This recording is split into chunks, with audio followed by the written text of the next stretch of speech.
नमस्कार दोस्तों, मेरा नाम जय कुमार तिवारी है। मैं आवास एवं शहरी नियोजन विभाग से रिटायर्ड असिस्टेंट इंजीनियर हूँ। दोस्तों, जैसा कि आपको पता है कि मैं इस समय कंपाउंडिंग बायलॉज पर एक सीरीज बना रहा हूँ और ये वीडियो इस सीरीज का 6वां वीडियो है। दोस्तों, इस वीडियो में मैं बात करूँगा उन भवनों की कंपाउंडिंग के बारे में जिनका भूखंड क्षेत्रफल 2000 वर्ग मीटर से अधिक है और जिन पर मल्टी स्टोरीड बिल्डिंग बनाई गई है, जिसमें कि ग्रुप हाउसिंग भी हो सकता है, कॉमर्शियल बिल्डिंग भी हो सकती है, ऑफिशियल बिल्डिंग भी हो सकती है, इंस्टीट्यूशनल बिल्डिंग भी हो सकती है और जो कम्युनिटी फैसिलिटीज या अदर्स उपयोग की जो बिल्डिंग है वो बिल्डिंग भी इसमें शामिल हो सकती हैं। तो दोस्तों, ये सारी कैटेगरी वो कैटेगरीज हैं जिनमें कि कंपाउंड कराने से पहले फायर विभाग की एनओसी, अग्निशमन विभाग का अनापत्ति प्रमाण पत्र प्राप्त करना आवश्यक है। तो आइए वीडियो शुरू करते हैं। दोस्तों, इस वीडियो को शुरू करने से पहले मुझे आपसे ये अपेक्षा है कि चूंकि ये उन केसेस की कंपाउंडिंग के बारे में वीडियो बनाया जा रहा है जिसमें कि फायर की एनओसी लिया जाना आवश्यक है, तो मैं आपसे ये अपेक्षा रखता हूँ कि लगभग एक हफ्ते पहले जो मैंने एक वीडियो बनाया था, जिसका कि मैं लिंक ऊपर आई बटन में दे रहा हूँ, आप वहाँ से देख सकते हैं। उस वीडियो में मैंने विशिष्ट श्रेणी के भवनों के बारे में बताया था कि वो कौन से भवन हैं जिनमें कि फायर की एनओसी लिया जाना आवश्यक है मानचित्र स्वीकृत करते समय। दोस्तों, वही कैटेगरी कंपाउंडिंग के लिए भी लागू है। ये वो कैटेगरी है भवनों की जिनके लिए फायर की एनओसी लिए जानी आवश्यक है और उन्हीं भवनों के बारे में मैं आज समन की गणना कैसे की जाएगी ये इस वीडियो में बताने वाला हूँ। दोस्तों, इस कैटेगरी में जो भवन आने वाले हैं उनका क्षेत्रफल 2000 वर्ग मीटर से अधिक होगा, क्योंकि 2000 वर्ग मीटर से कम क्षेत्रफल के भवन तो प्लॉटेड डेवलपमेंट में उनके नक्शे पास किए जाते हैं। उनके समन के बारे में मैंने आपको अपने पार्ट 4 और पार्ट 5 में बता दिया है। इस पार्ट में मैं 2000 वर्ग मीटर से अधिक क्षेत्रफल के उन भूखंडों के बारे में कंपाउंडिंग की गणना कैसे की जाएगी ये बताने वाला हूं जो इस कैटेगरी में आते हैं और जिनके लिए फायर की एनओसी लिए जाना आवश्यक है। अब दोस्तों, गणना कैसे की जाएगी और उनमें कौन कौन सी एरियाज की कैलकुलेशन आपको करना आवश्यक है ये मैं बता रहा हूँ। दोस्तों, उदाहरण के लिए मैंने एक यहाँ भूखंड लिया है। मान लीजिए ये 12 मीटर चौड़े मार्ग पर स्थित है और इस भूखंड का कुल क्षेत्रफल प्लॉट एरिया 10,000 वर्ग मीटर है। जो भूखंड हमारे 2000 वर्ग मीटर से बड़े ग्रुप हाउसिंग और कॉमर्शियल मल्टी स्टोरीड बिल्डिंग की श्रेणी में आते हैं, उन भूखंडों पर जो सेटबैक का निर्धारण है वो हाइट के अनुसार होता है। बिल्डिंग की जितनी हाइट होगी उसके हिसाब से सेटबैक बढ़ते चले जाएंगे, जबकि छोटे भूखंडों पर भूखंड के क्षेत्रफल के अनुसार सेटबैक छोड़े जाने का प्रावधान भवन विधि में किया गया है। तो यहाँ पे चूंकि बड़ा भूखंड है तो भूखंड का जो निर्माण है उसकी हाइट जितनी अधिक होगी उसी के समानुपातिक उसके सेटबैक बढ़ते चले जाएंगे। उदाहरण के लिए हमने ये 10,000 वर्ग मीटर का भूखंड लिया है और ये माना है कि इसमें जो हमारी हाइट है वो इतनी है कि भवन विधि के अनुसार इसमें 9 मीटर का सेटबैक चारों तरफ छोड़ा जाना आवश्यक है।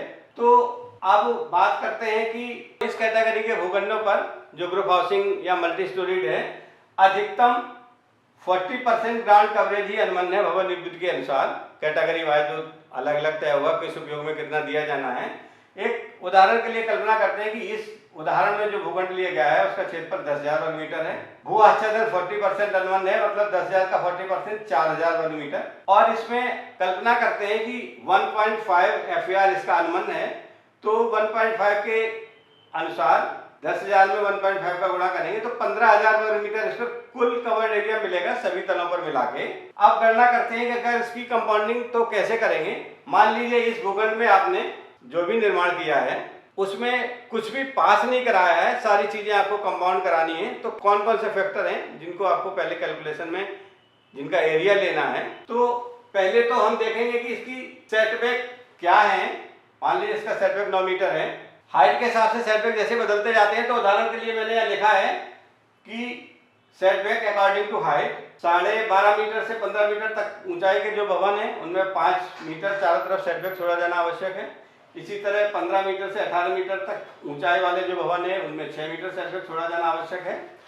इसी क्रम में जैसे ऊंचाई बढ़ती चली जाएगी सेटबैक भी बढ़ते चले जाएंगे। इस उदाहरण में अगर 9 मीटर सेटबैक छोड़ा जाना आवश्यक है तो आपको इसमें 3 फैक्टर ध्यान रखने आवश्यक हैं।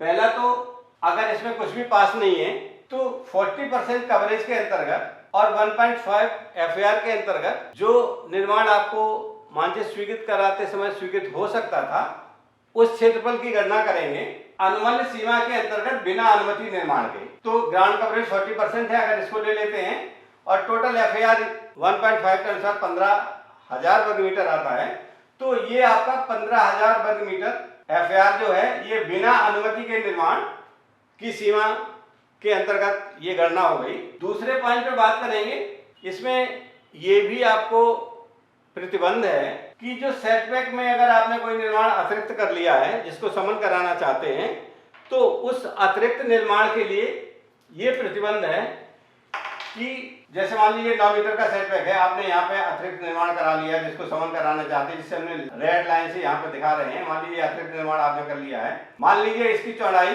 अतिरिक्त निर्माण की 1 मीटर है, तो इसमें इस प्रतिबंध का ध्यान रखना आवश्यक है कि बचा हुआ जो सेटबैक की चौड़ाई है वो फायर हेतु न्यूनतम सेटबैक से कम नहीं होना चाहिए।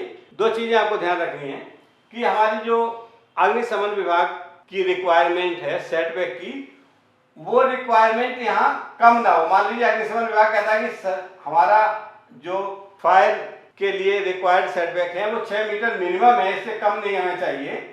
तो यहाँ पे जो भी कवरेज आप करेंगे सेटबैक में कंपाउंड करने के लिए, तो बचा हुआ सेटबैक 6 मीटर चौड़ाई से कम नहीं होना चाहिए, उतना ही पोर्शन यहाँ पे कंपाउंड किया जा सकता है। मान लीजिए इस केस में 3 मीटर है तो 3 मीटर कंपाउंड किया जा सकता है, लेकिन दूसरा प्रतिबंध भी आपको यहाँ ध्यान रखना पड़ेगा कि maximum up to 10% of ground coverage, इस चौड़ाई में जो भी सेटबैक कवरेज है और उसका जो एरिया आ रहा है उसमें दूसरा प्रतिबंध भी ध्यान रखना है कि ग्राउंड कवरेज जो अनुमन्य उसके 10% से अधिक नहीं होना चाहिए। इस केस में जैसे मान लीजिए 40% ग्राउंड कवरेज है तो 10,000 का 40% 4,000 वर्ग मीटर हुआ, तो 4,000 वर्ग मीटर का 10% हुआ 400 वर्ग मीटर, 400 वर्ग मीटर। तो ये जो सेटबैक में एक्स्ट्रा कवरेज आप कहीं भी कंपाउंड कराना चाह रहे हैं, इसका क्षेत्रफल 400 वर्ग मीटर से अधिक नहीं होना चाहिए, उसके अंदर ही ये कंपाउंड होगा। ये प्रतिबंध भी आपको रखना है। कौन कौन से प्रतिबंध रखने हैं कि फायर की रिक्वायरमेंट के अनुसार जो छूटा हुआ सेटबैक है उसकी चौड़ाई इससे कम नहीं होनी चाहिए, और जो भी कंपाउंड करने वाला क्षेत्रफल है सेटबैक में वो ग्राउंड कवरेज के 10% से अधिक नहीं होना चाहिए। ये दोनों प्रतिबंध आपको ध्यान में रखने हैं। और उसके बाद तीसरा प्रतिबंध भी है कि टोटल भूखंड पर ग्राउंड फ्लोर पर सेटबैक का जो कंपाउंड एरिया आ रहा है वो भी अनुमन्य सीमा के अंतर्गत भी अगर आपने एक्स्ट्रा कवरेज कर ली है उसको मिलाते हुए भी और अनुवर्ती तलों पर भी निर्माण कर लिया है FAR के अंतर्गत, तो जो इसका अनुमन्य FAR है इस केस में 1.5 है जो 15,000 आ रहा है, अनुमन्य FAR के 10% की सीमा भी एक्सीड नहीं होनी चाहिए।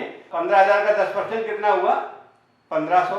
तो टोटल जो कंपाउंडेबल एरिया है इस केस में वो 1,500 वर्ग मीटर से अधिक नहीं हो सकता है, ग्राउंड फ्लोर पर ग्राउंड कवरेज के 10% से अधिक नहीं हो सकता है, और सभी तलों पर 1,500 वर्ग मीटर से अधिक नहीं हो सकता है। ये FAR की सीमा के अंतर्गत भी इसमें प्रतिबंध है। तो कुल मिला के निष्कर्ष से निकला कि आपको फायर की रिक्वायरमेंट के हिसाब से सेटबैक बचा हुआ होना चाहिए कंपाउंडिंग के बाद भी। सेटबैक के क्षेत्रफल में ग्राउंड कवरेज के 10% से अधिक कंपाउंड नहीं किया जा सकता है। और तीसरा प्रतिबंध है कि सभी तलों पर ग्राउंड फ्लोर पर जो सेटबैक में निर्माण किया वो भी और अनुमन्य सीमा के अंतर्गत भी अगर ग्राउंड फ्लोर पर निर्माण किया वो भी, दोनों को मिलाते हुए और सभी तलों पर मिला के अनुवर्ती तलों पर भी मिला लें जो निर्माण है, उन सबको अगर टोटल करते हैं तो वो भी अनुमन्य FAR की 10% सीमा के अंतर्गत ही होने चाहिए, उससे अधिक समन नहीं किया जा सकता है। तो ये फैक्टर्स थे जिनसे आप ये गणना कर सकते हैं कि हमें कंपाउंड कराने की जो कंपाउंडिंग चार्ज हैं उसको निकालने के लिए कौन कौन से क्षेत्रफल निकालने हैं। अनुमन्य सीमा के अंतर्गत किया हुआ निर्माण का क्षेत्रफल निकालना है, सेटबैक में किए गए निर्माण का क्षेत्रफल निकालना है इस प्रतिबंध के साथ, और कुल FAR के 10% की सीमा एक्सीड ना हो उसके अंतर्गत समस्त तलों पर किए गए निर्माण का क्षेत्रफल निकालना है। ये क्षेत्रफल निकालने का तरीका अभी डिस्कस किया गया है। अब बात करते हैं कि शुल्कों की गणना कैसे की जाएगी। दोस्तों एरिया में हमने अनुमानित सीमा के अंतर्गत बिना अनुमति निर्माण का जो एरिया निकाला था, उसमें अगर रेजिडेंशियल है तो ये 15 रुपया प्रति वर्ग मीटर लगेगा कवर्ड एरिया पर। कॉमर्शियल है तो इसमें 2 गुना हो जाएगा, 15 यहाँ है तो 15 का 2 गुना 30 रुपया प्रति वर्ग मीटर हो जाएगा। ऑफिस है तो रेजिडेंशियल से 1.5 गुना हो जाएगा। अगर इंडस्ट्रीज है तो रेजिडेंशियल का 0.4 टाइम्स हो जाएगा। और इसी तरह फैसिलिटीज है, कम्युनिटी फैसिलिटीज और अदर्स उपयोग हैं तो रेजिडेंशियल का 0.5 गुना हो जाएगा। अब बात करते हैं दूसरे क्षेत्रफल की, जो हम 10% अधिकतम एफएआर कंपाउंड कर सकते हैं। तो जो अतिरिक्त एफएआर में क्षेत्रफल की गणना हमने की थी कंपाउंडेबल एरिया, तो अतिरिक्त एफएआर है जो शुल्क की गणना है उस पर 2 तरह के चार्ज लगेंगे। एक तो कवर्ड एरिया पर 200 रुपया प्रति वर्ग मीटर, तथा जो उसकी वांछित भूमि होगी उस एफएआर के लिए उसका लैंड कॉस्ट का 50% और लगेगा रेजिडेंशियल में। अभी बात हो रही रेजिडेंशियल की। रेजिडेंशियल का अतिरिक्त एफएआर है जो भी कवर्ड एरिया है उसका 200 रुपया प्रति वर्ग मीटर, तथा वांछित भूमि का 50% लैंड कॉस्ट लगेगी। कॉमर्शियल में यही डबल हो जाएगा, 400 रुपया प्रति वर्ग मीटर लगेगा और लैंड कॉस्ट का 100% लगेगा। ऑफिस में 300 रुपया प्रति वर्ग मीटर लगेगा और लैंड कॉस्ट का 75% हो जाएगा। इंडस्ट्रीज में 150 रुपया प्रति वर्ग मीटर लगेगा और लैंड कॉस्ट का 40% हो जाएगा। और फैसिलिटी तथा अन्य उपयोगों में ये कवर्ड एरिया पर 150 रुपया प्रति वर्ग मीटर लगेगा, जो भी अतिरिक्त एफएआर के अंदर कवर्ड एरिया आ रहा है, और लैंड कॉस्ट का 50% हो जाएगा। और अब तीसरी कैटेगरी पे आते हैं। तीसरी कैटेगरी में हमने वो एरिया निकाला था जो अतिरिक्त भू आच्छादन में था, जो सेटबैक में जा रहा था हमारा एरिया, जो कवर्ड एरिया कंपाउंड कराना चाह रहे थे। उस एरिया पर रेजिडेंशियल में लैंड कॉस्ट का 100% लगेगा, कॉमर्शियल में 2 गुना लगेगा लैंड कॉस्ट का 200%, ऑफिस में 150% लगेगा, जो भी वहां का कवर्ड एरिया होगा उसमें लैंड कॉस्ट का 150%। इसी तरह इंडस्ट्रीज में लैंड कॉस्ट का 40% लगेगा और फैसिलिटीज तथा अन्य उपयोगों में जो भी अतिरिक्त आच्छादन हमने ग्राउंड फ्लोर पर किया है सेटबैक में, उसमें लैंड कॉस्ट का 50% लगेगा। दोस्तों तो प्रमुख रूप से ये 3 एरियाज थे जिन पे की कंपाउंडिंग चार्ज ली जाती है, जो बहुमंजिले भवन है, ग्रुप हाउसिंग है, कॉमर्शियल है और अन्य उपयोग के भवन है। दोस्तों इसके अलावा कुछ और भी कैटेगरी है। इस कैटेगरी में जो कैलकुलेशंस में दिए जाने हैं, जैसे कि अगर कमरे की जो चौड़ाई है वो हमारी वांछित चौड़ाई से कम हो गई है तो उस पर अलग से कैलकुलेशन होती है। कमरे का क्षेत्रफल है वो हमारा वांछित क्षेत्रफल से कम हो गया है, मानक से कम हो गया, तो उस पर भी लगेगी। कमरे की ऊंचाई अगर वांछित ऊंचाई से कम हो गई तो उस पर भी लगेगी। और इसी तरह अगर हमारा वेंटिलेशन का शाफ्ट कम हो गया है उस पर भी कैलकुलेशन आती है। कंपाउंड वाल की ऊंचाई अगर अधिक हो गई है तो उस पर भी लगता है। तो उन सब की कैलकुलेशंस के बारे में मैं एक अलग से वीडियो बाद में बना दूंगा।